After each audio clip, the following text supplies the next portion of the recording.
क्या नए अलक़ाब से मौला। अस्सलामु अलैकुम वरहमतुल्लाहि वबरकातुहू। इन्नल हम्दलिल्लाहि नहमदुहु व नस्तईनुहु व नस्तगफिरुहु व नु'मिनु बिही व नतवक्कलु अलैहि।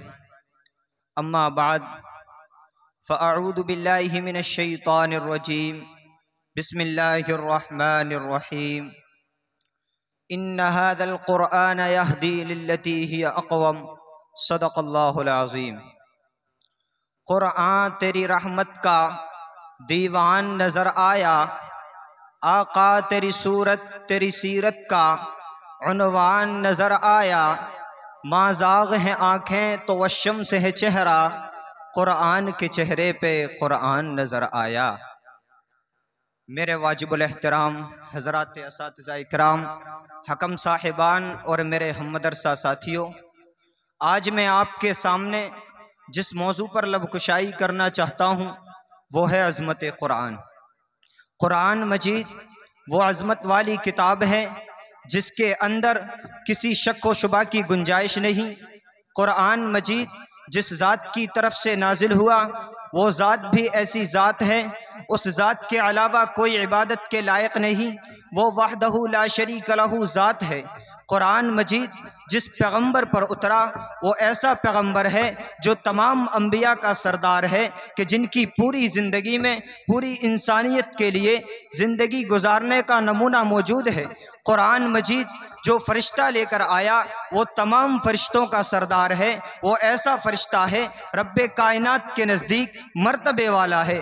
तो फिर मैं क्यों ना कहूँ, क़ुरआन मजीद सिर्फ़ किताब नहीं बल्कि किताब हुदा है। ये सिर्फ़ किताब नहीं बल्कि किताब शिफा है। ये सिर्फ़ किताब नहीं बल्कि किताब रहमत है। ये सिर्फ़ किताब नहीं बल्कि किताब बरकत है।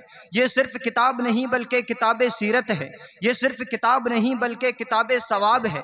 ये किताब इतनी बड़ी और लाजवाब किताब है, इस किताब ने रूए ज़मीन पर ऐसे इनकलाब बर्पा किए। जब ये किताब रूए ज़मीन पर नहीं थी तो रूए ज़मीन पर अंधेरा था। जब ये किताब आई अंधेरे उजाले बन गए। जब तक ये किताब रूए ज़मीन पर नहीं थी तो रूए ज़मीन पर जुल्मतें थी। जब ये किताब आई जुल्मतें नूर में बदल गईं।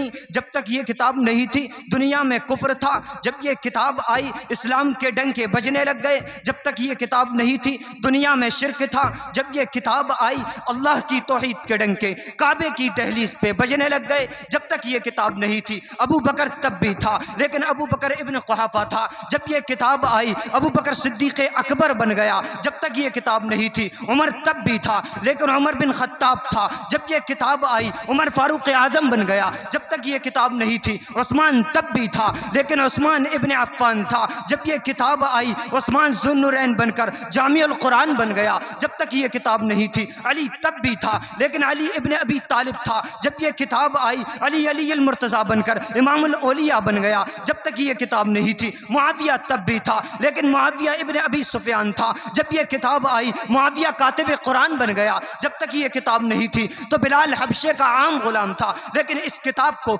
मेरे बिलाल ने सीने से लगाया। इतना आला हो गया, इतना आला हो गया, इतना अरफा हो गया कि चलता मदीने की गलियों में है उसका खटका जन्नत में सुनाई देता। सामीने ज़ी वक़ार, आइए अब ज़रा असलाफ से क़ुरआन मजीद की अज़मत मालूम करते हैं।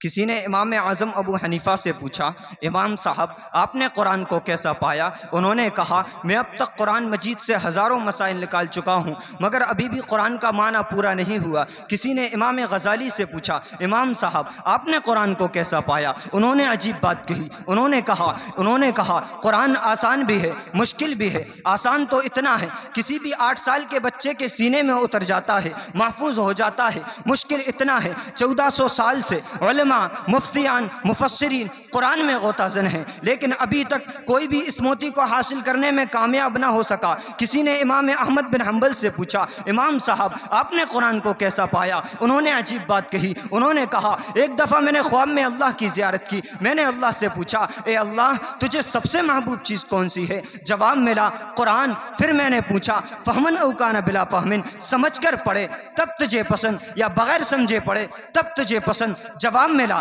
फहमन अवकाना बिला फहमिन। ए अहमद, तू जो कुछ समझ कर पढ़ता है तब भी मुझे पसंद, जो कुछ बगैर समझे पढ़ता है तब भी मुझे पसंद। तो शायर कहने पर मजबूर हो गया, हम अज़मत कुरान की खातिर ये जान निछावर कर देंगे, हम अज़मत कुरान की खातिर ये जान निछावर कर देंगे। अगर वक्त ने हमसे खून मांगा हम वक्त का दामन भर देंगे। व आखिर दावाना अनिल हम्दुलिल्लाहि रब्बिल आलमीन।